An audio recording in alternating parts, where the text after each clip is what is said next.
बाली सुग्रीव का बड़ा भाई था। बाली किष्किंधा का राजा था।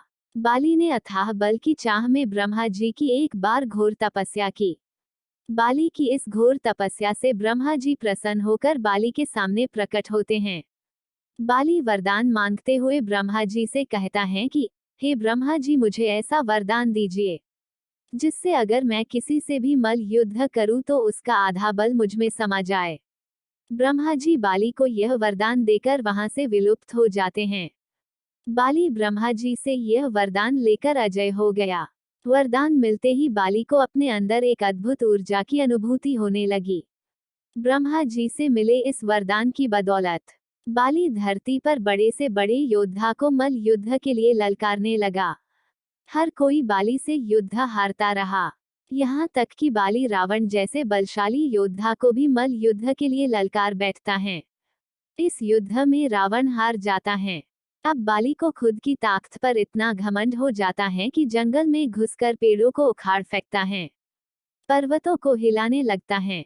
बाली पेड़ों को तहस नहस करता हुआ किष्किंधा के जंगलों में प्रवेश कर जाता है। इसी जंगल में कुछ ही दूर हनुमान जी अपने आराध्य देव श्री राम जी की भक्ति में लीन राम नाम का गुणगान कर रहे थे। इधर बाली ने पूरे जंगल में कौतूहल मचा रखा था, जिससे हनुमान जी की भक्ति में बाधा आ रही थी। हनुमान जी तुरंत अपनी आंखें खोल देते हैं और देखते हैं कि उनके सामने बाली खड़ा है। हनुमान जी ने जब अपने चारों तरफ नजर घुमाई तो देखा कि बहुत सारे पेड़ जमीन पर गिरे पड़े हैं। यह देख हनुमान जी आश्चर्य से भर जाते हैं और बाली से पूछते हैं, यह सब किसने किया? बाली अपने गुरूर भरी आवाज में बोलता है, मैंने किया है यह सब। अपनी ताकत के घमंड में चूर बाली हनुमान जी को मल युद्ध के लिए चुनौती भी दे बैठता है। अब इस बात को ध्यान में रखते हुए कि बाली मेरे बड़े हैं, तो हनुमान जी बाली की चुनौती को अस्वीकार कर देते हैं और बोलते हैं, बाली भैया, आप मुझसे बड़े हैं, मैं आपका सम्मान करता हूँ। भला मैं आपसे मल युद्ध कैसे कर सकता हूँ? और आपको अपनी इस ताकत का ऐसे गलत प्रदर्शन नहीं करना चाहिए। इन पेड़ पौधों को नुकसान क्यों पहुंचा रहे हो?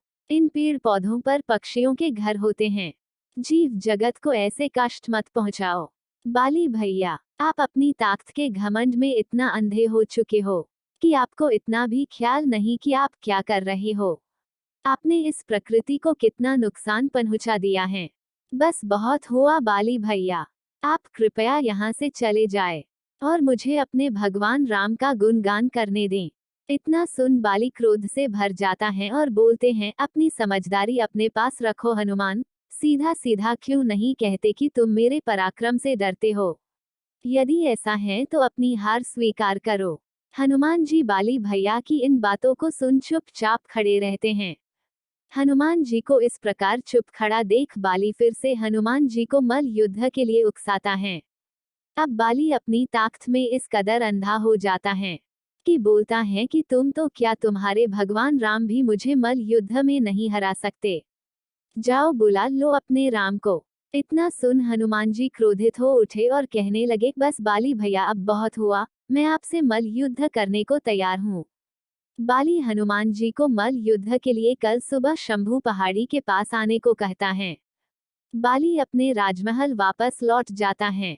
इसके बाद हनुमान जी के समक्ष ब्रह्मा जी प्रकट हो जाते हैं। ब्रह्मा जी को देख हनुमान जी उन्हें प्रणाम करते हैं।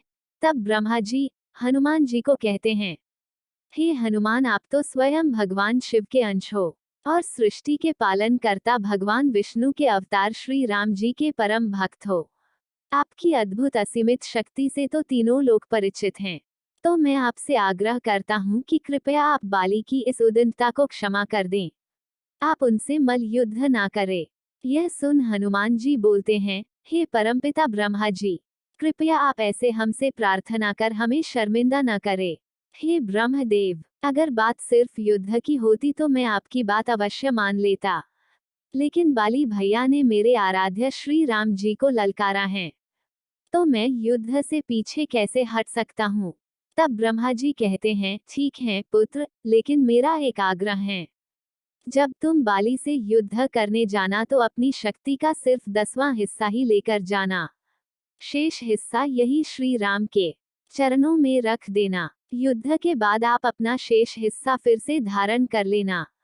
हनुमान जी उनकी यह बात मान लेते हैं। सुबह होते ही हनुमान जी अपनी शक्ति का सिर्फ 10वां हिस्सा ही धारण करते हैं, बाकी का राम जी चरणों में समर्पित कर देते हैं।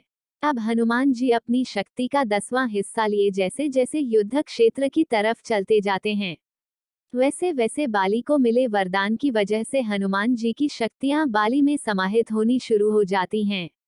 हनुमान जी की तनिक मात्र शक्ति से ही बाली अपने अंदर इतनी अद्भुत ऊर्जा की शक्ति का अनुभव करने लगा कि बाली के शरीर में मानो ऊर्जा का महासागर उमड़ आया हो। इधर जैसे जैसे हनुमान जी निकट आ रहे थे, उधर बाली के अंदर हनुमान जी की शक्तियां समाहित होती जा रही थी। बाली के लिए अब इन शक्तियों की संभाल पाना बहुत मुश्किल हो रहा था।